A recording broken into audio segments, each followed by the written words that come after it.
तो अभी हमने पढ़ा एडमिशन के बारे में। अब हम पढ़ेंगे अबाउट द डिस्चार्ज। एडमिशन था, हॉस्पिटल में पेशेंट को क्या करना, जी क्या हो रहा है इधर, एडमिट करना, उसको स्टे करवाना। डिस्चार्ज उल्टा होता है, डिस्चार्ज मतलब उसको घर भेज देना, रिलीव कर देना। भेज देना मतलब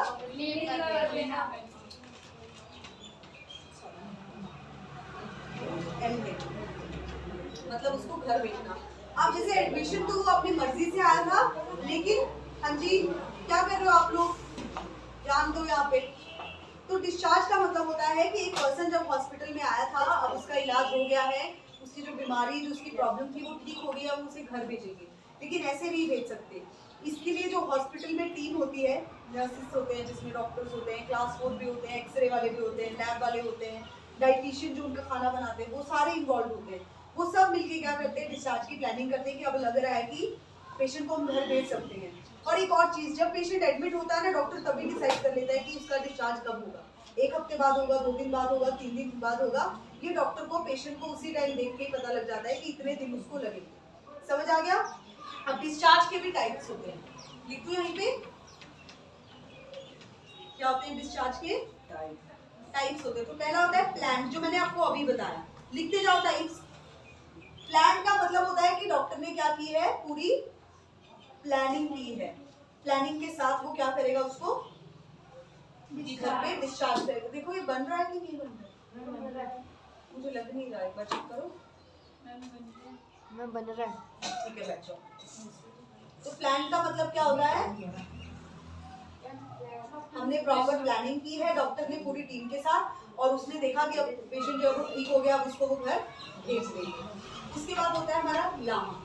क्या होता है, लामा का मतलब होता है लीव अगेंस्ट मेडिकल एडवाइस। क्या होता है, लीव अगेंस्ट मेडिकल एडवाइस। बातें नहीं,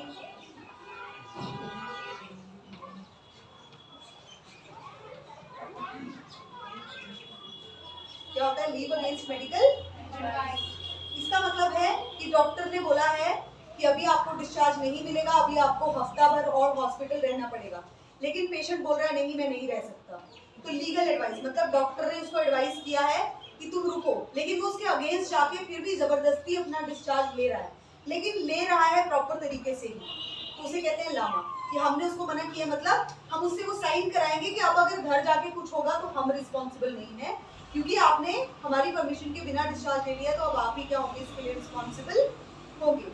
उसके बाद होता है ट्रांसफर। ट्रांसफर भी डिस्चार्ज के अंदर आता है। ट्रांसफर मैंने बताया 2 तरह का होता है, एक तो एक हॉस्पिटल से, लिख लो, one hospital to another, one hospital to another hospital. और एक ट्रांसफर होता है कहां से कहां, अपने ही हॉस्पिटल के दूसरे वार्ड में, मतलब one ward to another ward. लिख लो, जैसे इमरजेंसी वार्ड से अब उसको जनरल वार्ड में भेज दिया, तो लिख लो from one ward, WARD, one, जैसे वार्ड टू वार्ड।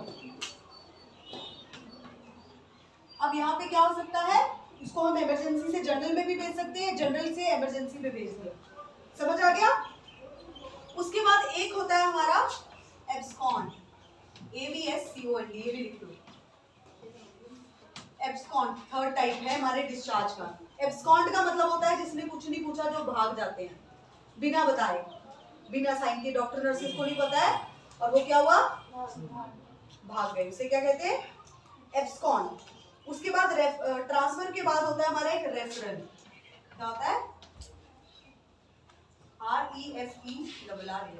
रेफरल का मतलब होता है वही, एक हॉस्पिटल से दूसरे हॉस्पिटल में रेफर करना, या फिर एक वार्ड से दूसरे वार्ड में रेफर करना। ये भी हो सकता है कि फर्दर उसकी केयर के लिए हमने दूसरे डॉक्टर के पास उसको भेज दिया।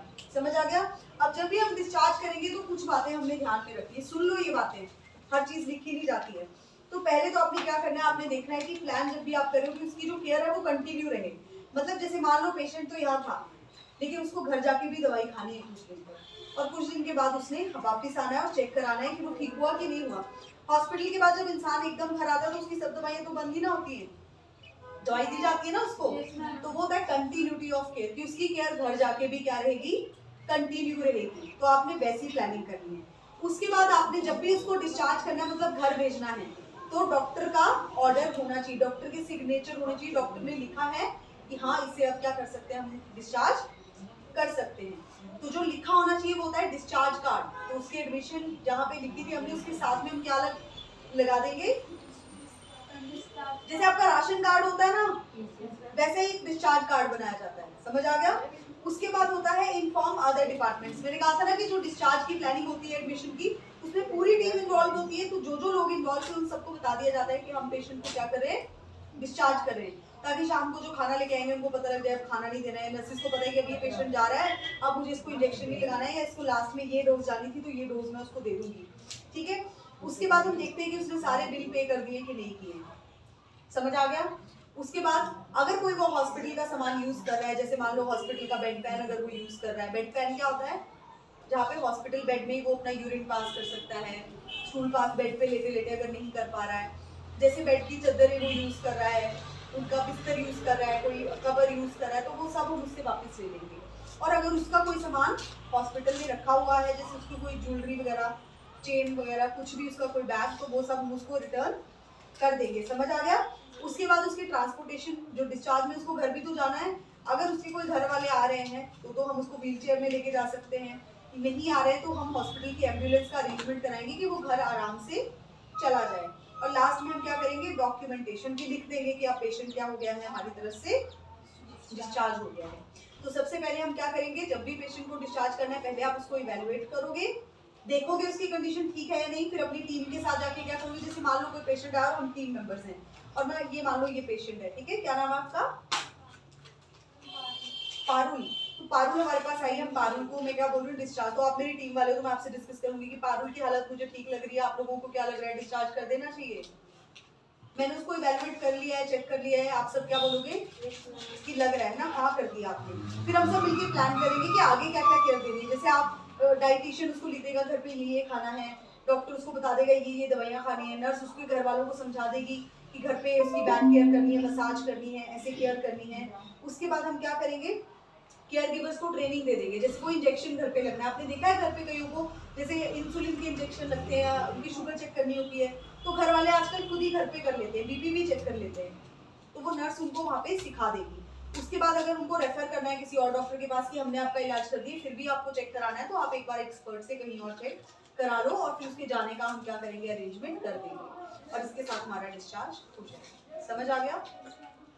ये वाला टॉपिक इतना था, अब नेक्स्ट टॉपिक शुरू करते हैं, ये बंद कर दो और दूसरा